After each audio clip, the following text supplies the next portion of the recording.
இன்னைக்கு நம்ம என்ன பார்க்க போறோம் சொன்னா, ஒரு ஜாதகருக்கு வெளிநாடு செல்லும் யோகம் இருக்கிறதா என்பதை எப்படி அறிந்து கொள்வது அப்படின்னு சொல்லி ஒரு நேயர் கேள்வி கேட்டிருக்கார்.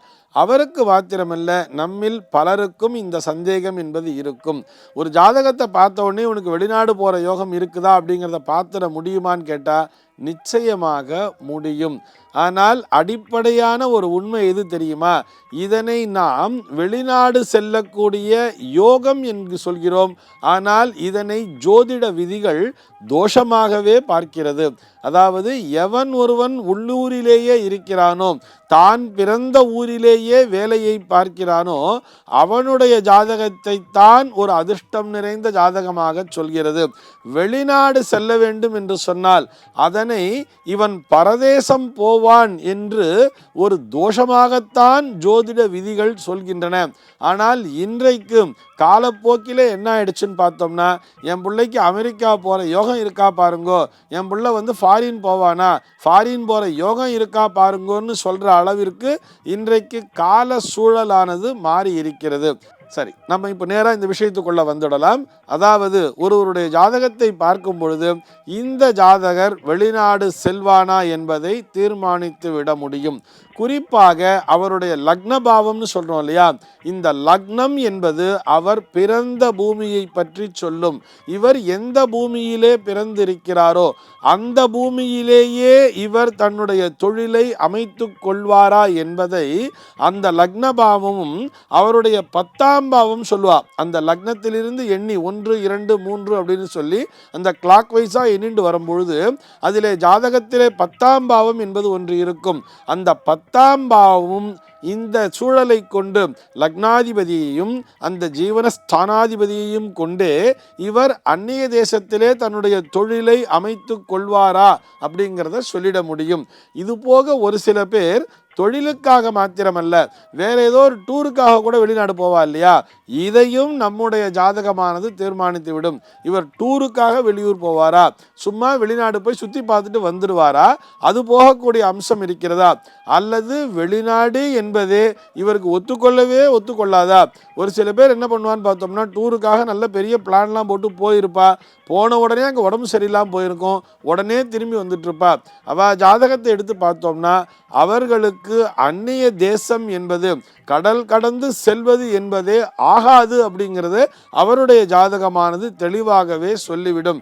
இந்த வழிமுறைகளை எல்லாம் பார்த்து அவருடைய ஜாதக அமைப்பினை கொண்டு ஒருவருடைய ஜாதகத்திலே லக்னாதிபதி ஒரு 9ஆம் பாவத்தில் இருக்கிறார் அல்லது ஒரு 12ஆம் பாவத்தில் இருக்கிறார் அப்படின்னு சொன்னால் அவர் அந்நிய தேசம் செல்லக்கூடிய அம்சம் என்பது அவருக்கு இருக்கிறது என்பதை புரிந்து கொள்ளலாம். அதே மாதிரி ஒரு 10ஆம் பாவாதிபதினு எடுத்துக்கொள்ளும் பொழுது அந்த ஜீவனஸ்தானாதிபதியானவர் ஒரு 9லே போய் உட்காருகிறார், அல்லது 10ஆம் பாவத்திற்கு அதிபதி ஒரு 12லே இருக்கிறார், ஒரு 11லே இருக்கிறார்னு சொன்னால் இவர்களுக்கு தொலை தூரம் சென்று பணியாற்றக்கூடிய அந்த அம்சமானது நிறைந்திருக்கிறது என்று எடுத்துக்கொள்ளலாம்.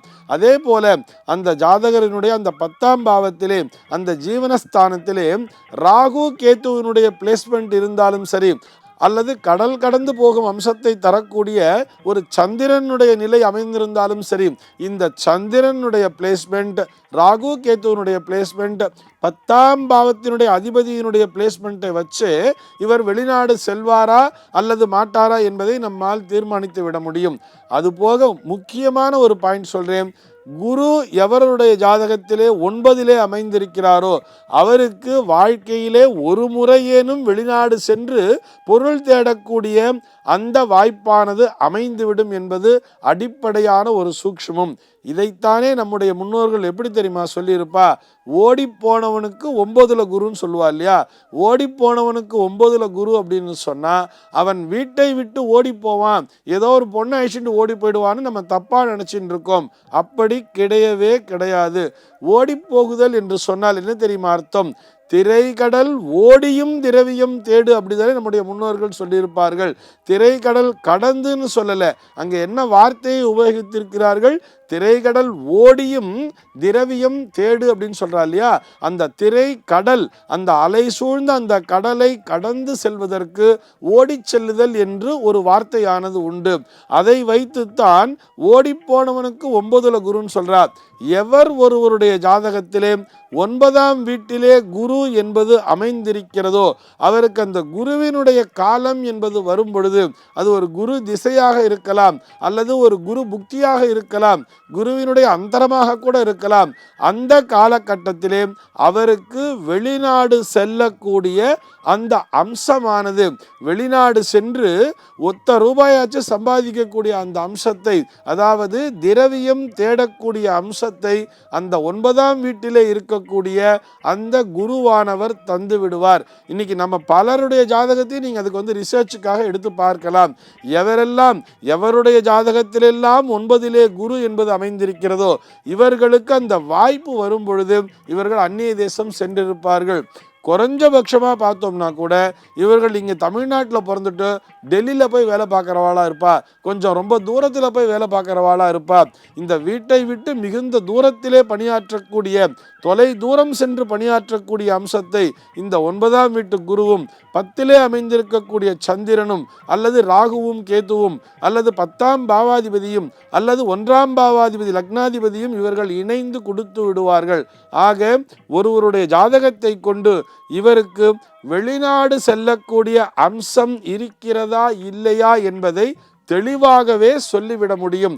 அந்த அம்சமானது இப்பொழுது இந்த குறிப்பிட்ட நேரத்தில் நல்லா ஒர்க் அவுட் ஆகிட்டு இருக்கா, இல்லை இன்னும் கொஞ்சம் நாள் கழிச்சு போகலாமா, அல்லது இப்போ போனால் எத்தனை வருஷத்துக்கு இருக்கலாம் என்பதை கூட உங்களுடைய ஜோதிடரால் துல்லியமாக கணித்து சொல்லிவிட முடியும்.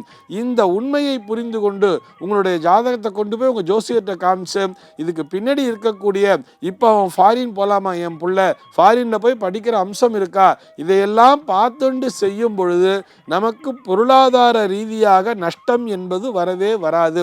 அதே மாதிரி இந்த பையனால் வெளியூரில் வசிக்க முடியுமா முடியாதா என்பதையும் அவருடைய ஜாதகமே தீர்மானித்துவிடும். சர்வே ஜனாஹ சுகினோ பவந்து.